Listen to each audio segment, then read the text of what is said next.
Hello everyone, welcome to our Let's Play series of A.T.O.M RPG. This is Colonel RPG as usual, and I'm very happy that you're chosen to join me today as we talk to people in front of the Chamber of Commerce of Krasnoznameni. I assume is the Chamber of Commerce of Krasnoznameni. Let's have a chat over here with this guy. An aged man, doesn't say his age though, which is good, because that's how everything should be described.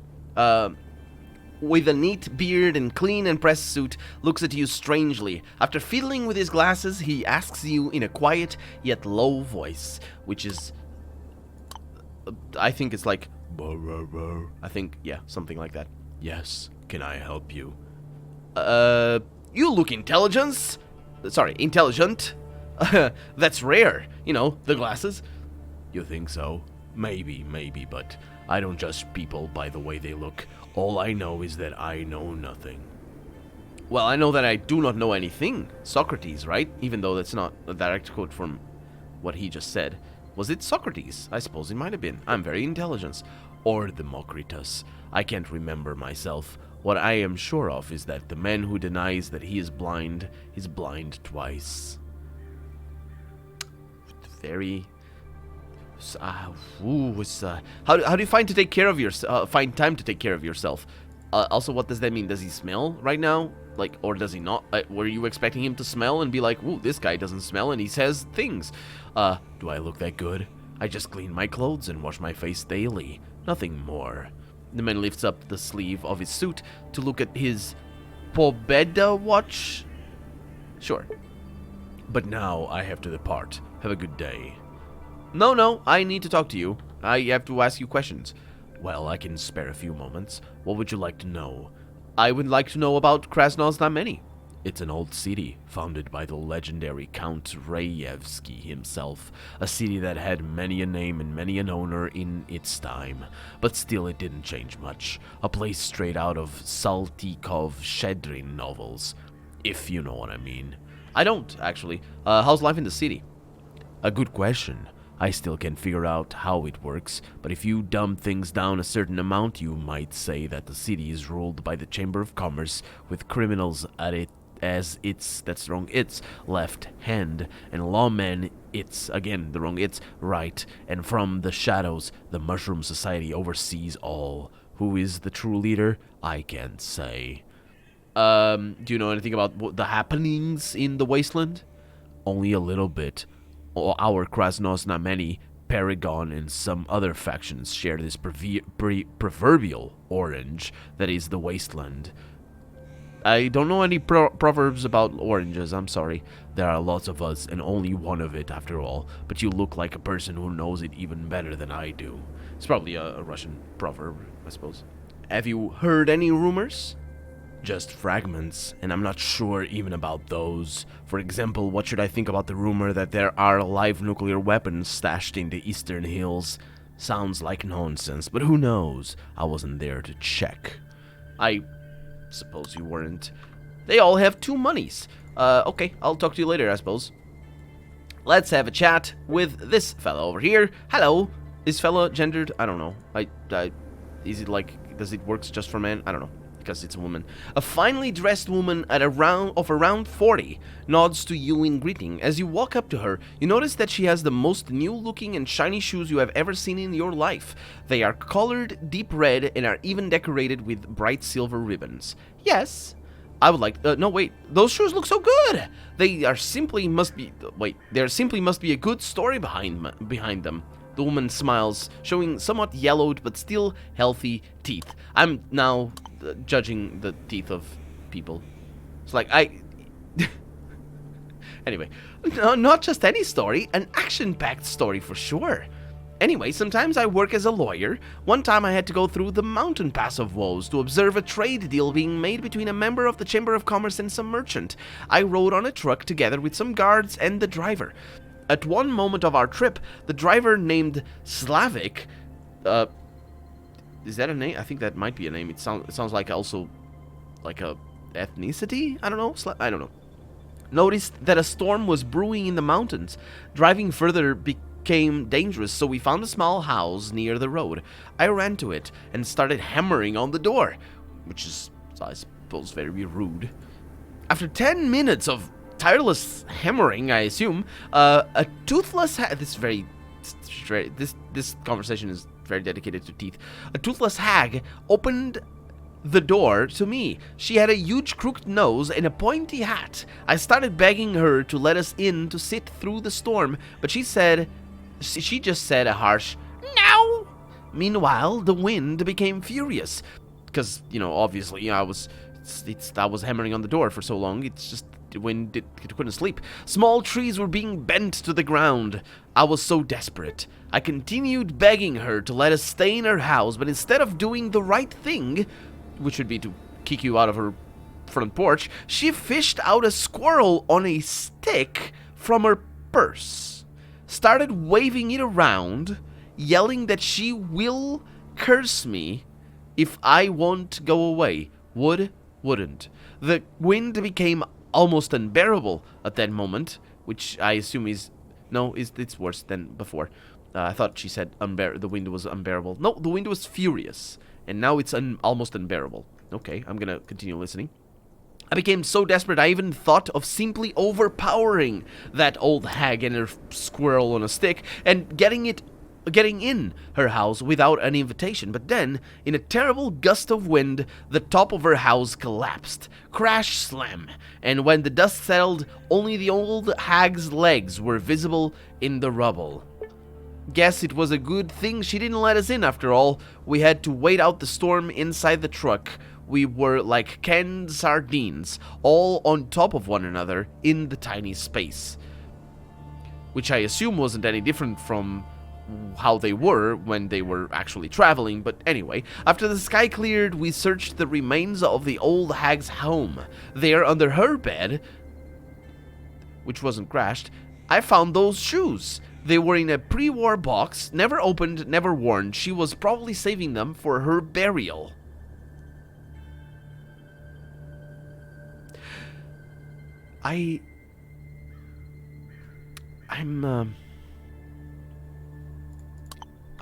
Okay.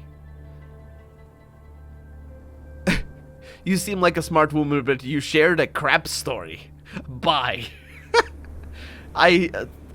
As stories go in this game, that was one of the most interesting. Not necessarily memorable, though, I would say. Just, it's okay. So, I want to ask you all the questions. I want to know about you. Oh, where's my etiquette? I'm Ella Ogorodova. I work as a bookkeeper for the Chamber of Commerce. Welcome to Krasnoznameni. How do you like your job? Well, I'm quite pleased by it. I work from home or from an office in the Chamber of Commerce building. I am generally liked and well respected by my peers. I am well educated too. None of that modern word-of-mouth teaching stuff. I like it. Did I mention in this Let's Play? I think I did. I might have done that. About how, literacy in a post-apocalyptic world, and just in general fantasy worlds, is a thing that's readily talked about. This is a little bit of a hint towards that. A little bit. Anyway, because, of course, you're not gonna have schools with the old world being destroyed and all this sort of stuff. I mean, I guess you can have that, but it's very localized. It's not government official and all that sort of stuff. Anyway, I have a real university degree. Well, it's quite rare. Another question. Let's see. How's life in the city? I think it's okay, at least here in the center. Ah, you didn't write it the British way. What is this? There are even people who started believing humanity actually has a future. I wouldn't go that far, but I'm confident with life as well. You don't think humanity has a future? Sure. Heard any good stories apart, I was gonna say apart from your story, but that would be implying that her story was good. I guess I can say apart from your story. They say an editor from Trudograd's finest printing house is staying at the inn, together with a photo correspondent. What do they want to write about? Oh, I hope they will ask me for an interview about bookkeeping. Yes, they should. I'll see you later. Bye. Okay. So let's have a chat with this fellow over here. Cough, cough, because of my radiation sickness. A man of around 50 with matted gray hair, wearing a dusty suit, looks at you with a sad smile and a deep gaze as you come closer. He holds out a soft, although a bit shaky hand for you to shake. Can't I grab his hand? Or, no, wait, he's holding out the hand for me to shake, that's what. And you do it without even blinking. It's a good day, my friend. My speech has finally touched someone's heart. I am A.T.O.M, the opportunist, the friend of truth and democracy. How may I shift the lead fog that covers your eye? Lead fog. I'll talk to you in a little bit. This guy's just fleeing. I need to talk to him. Hey, come here. Dang it. Okay. Hi. Who's it? We'll talk during the day. No! Okay.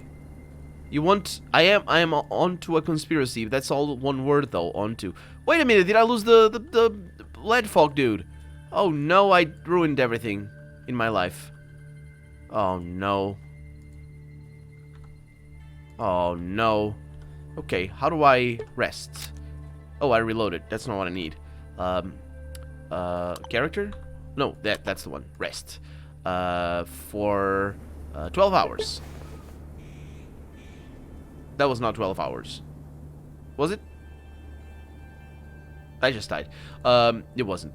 It was 14 hours. That's interesting. Why did it... What happened there? What happened there? I mean, not for me dying. Me dying is another issue. I can heal that. I can take care of that easily. I suppose it's the radiation that's killing me. Or maybe it's the hunger. Let's eat one of the things that I have here to eat and rest.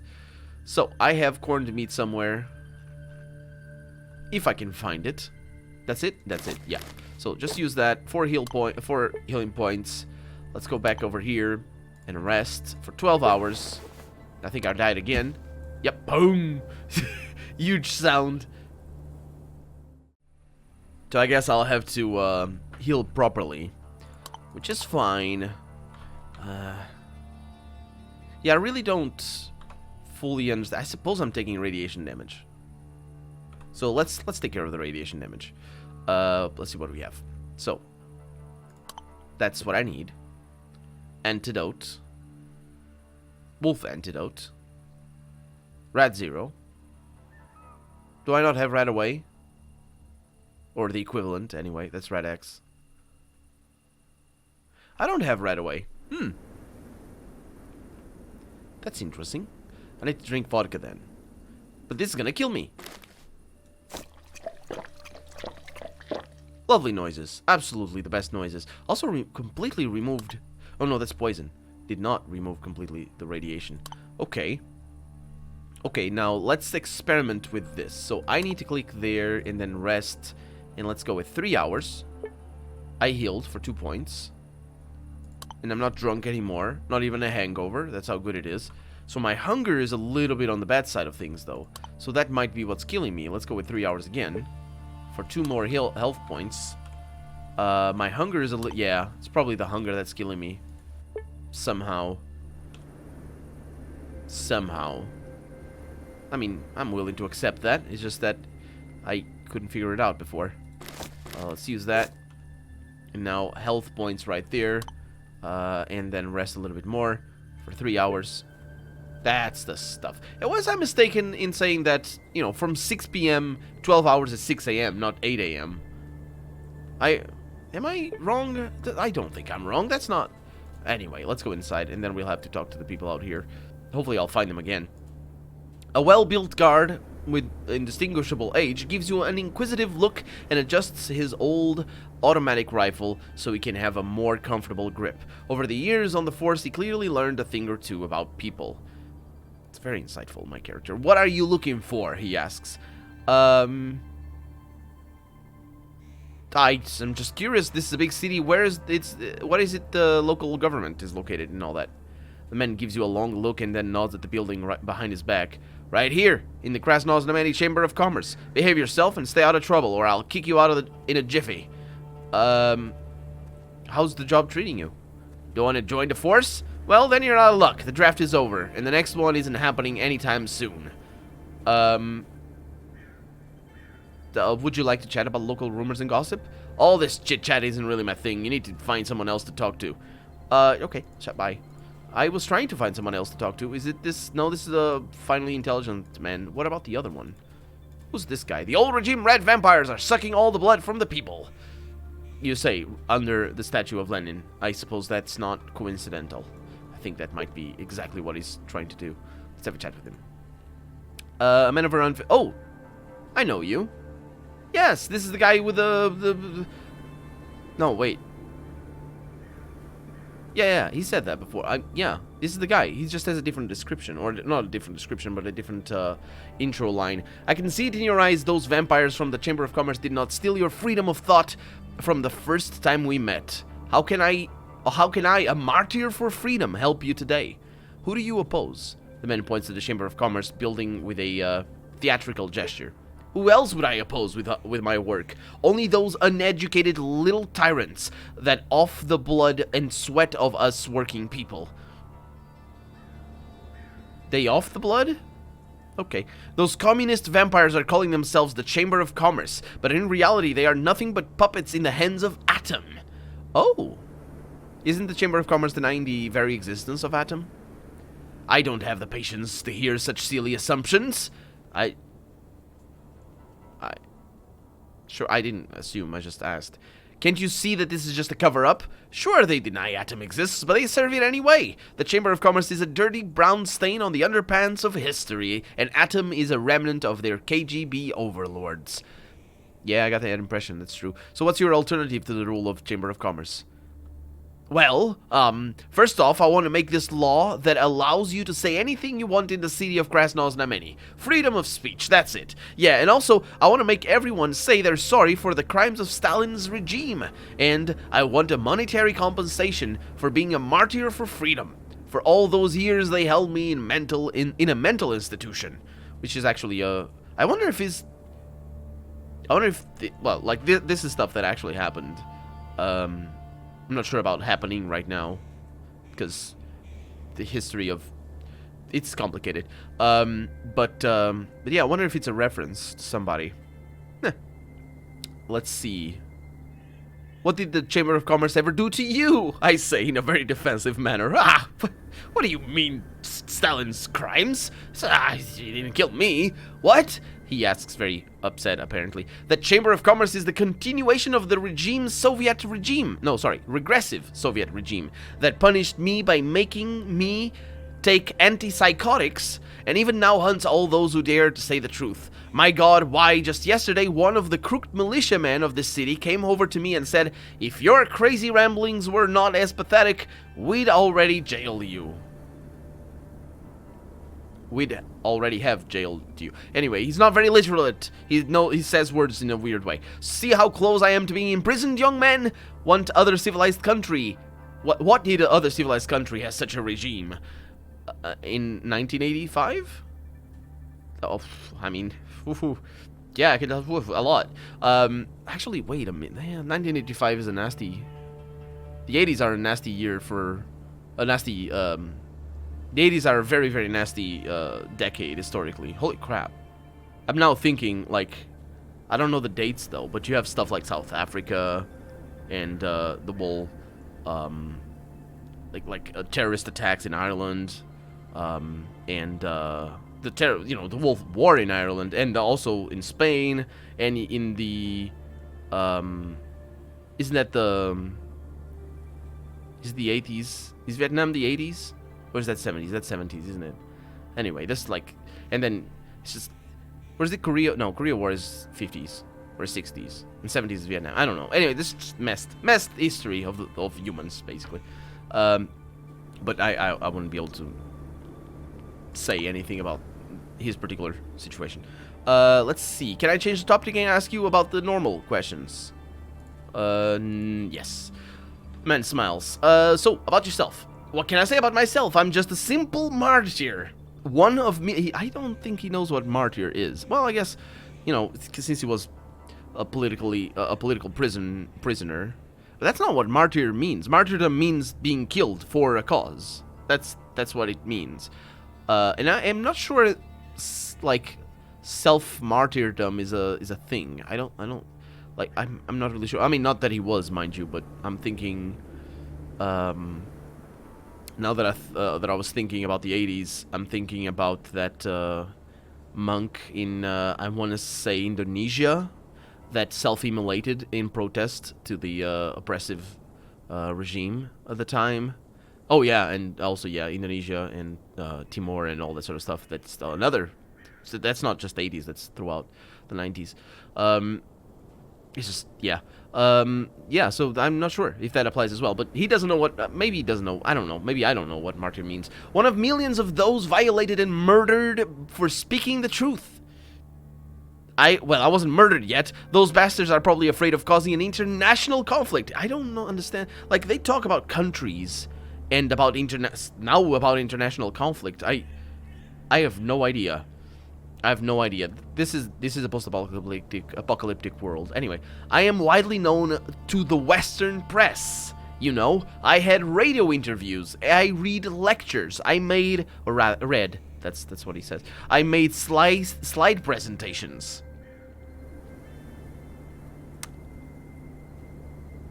I mean, yeah, you had the little slides, but like, sure.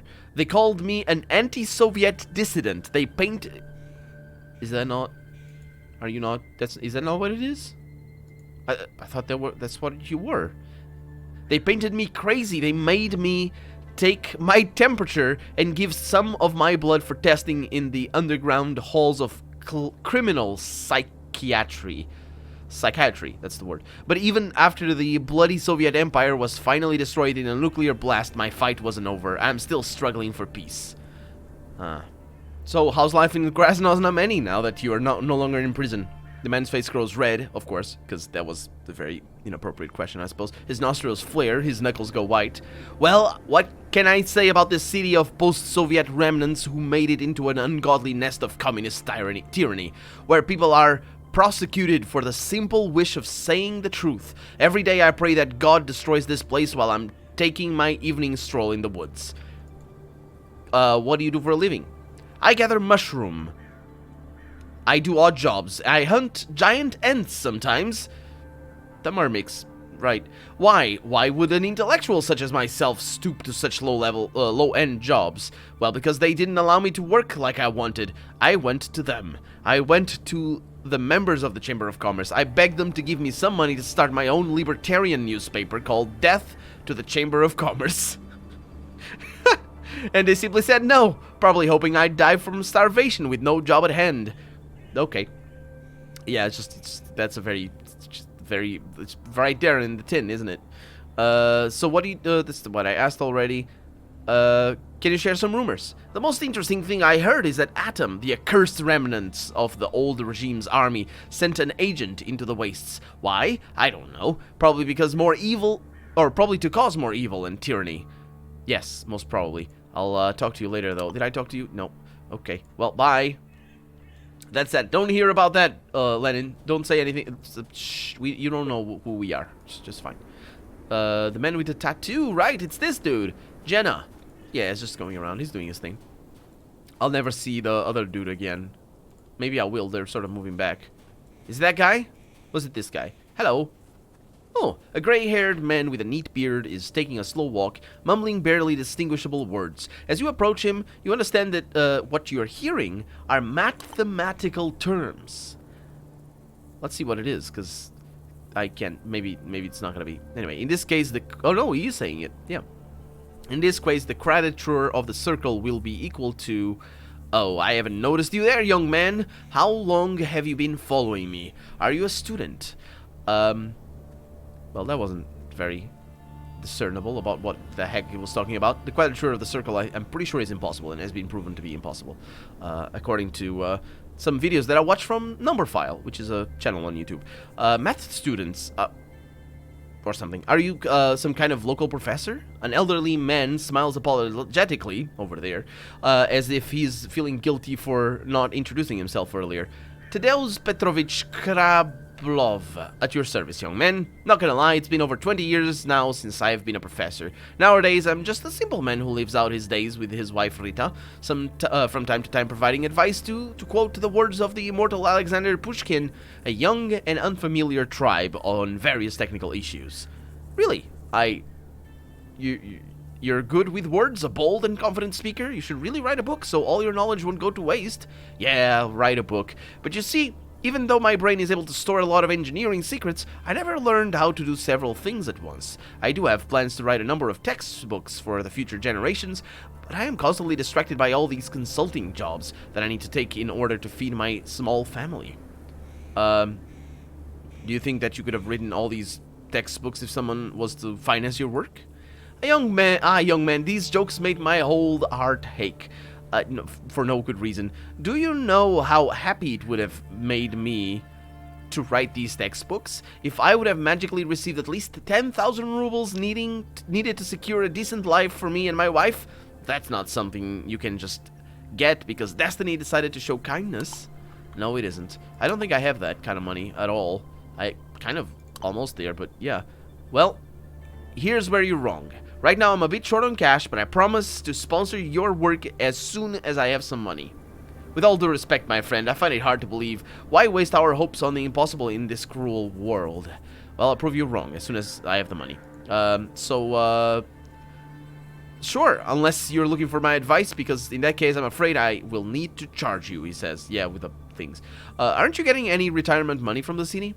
Well, it's hard, no. Of course, because a certain man named Maslov in his time secured payment of retirement benefits to the veterans of this world's last war. However, the veteran workers of intellectual labor are invisible to the fine gentlemen of the Chamber of Commerce. Of course, there were times when I received very pleasant monetary compensation from the Chamber of Commerce for giving lectures on the proper care for the ventilation locks in their bunker. But then they learned how to do that. I suppose they don't need to pay you anymore. What kind of advice do you provide if it's not a secret? I'm an engineer, he says. During my time, I've worked on developing some cutting-edge technology. From new types of weapons to the newest bomb shelters. My knowledge helps the people who came into possession of such objects without receiving the necessary training. I'm also quite good with hydraulic systems. Like, for example, the last consultation I gave was about repairing an irrigation pump. He makes it sound like something very important. Consultations and lectures. You fix things. You went to a place and you fixed some pipes. Maybe you didn't even do that. Maybe you just, like, what was that? That was an irrigation pump. Okay, it was an irrigation pump. Right, okay. At least it wasn't plumbing. It wasn't like, I'm just gonna unclog your pooper. Pooper, what's the word for that? You know what I mean. The John. It's not a John. What is it called? The toilet. That's the word. My God. Anyway, so be so kind to share some local gossip with me. I'm not one for gossip and rumors, but I can share an interesting observation with you. According to my calculations, the probability of the legendary organization A.T.O.M being real is close to 99%. It's funny how this obviously real organization first became known as an urban legend. I wonder... I'm gonna say this. It's indeed true. A.T.O.M is real and I'm one of its agents. Your words make the man burst out laughing, which I was expecting. You're quite a comedian, young man. Back in my teaching days, people like you were sent to compete in the club of the funny and inventive people, quote unquote. Just don't tell these jokes to the city militia. God forbid you get arrested. So tell me where all the interesting places are around here. I'm afraid I can't help you there. Go take a walk around the city. Talk to people. I'm sure you will find someone who will be able to help you. Well, I was doing that already. Did he just slap me in the balls? He slapped me in the ball. Did you see that? He did that, didn't he? He tapped me. He did that little thing that's terrible and hurts.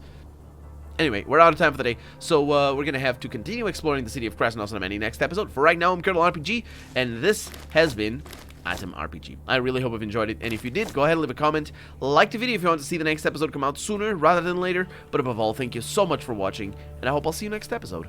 Bye-bye.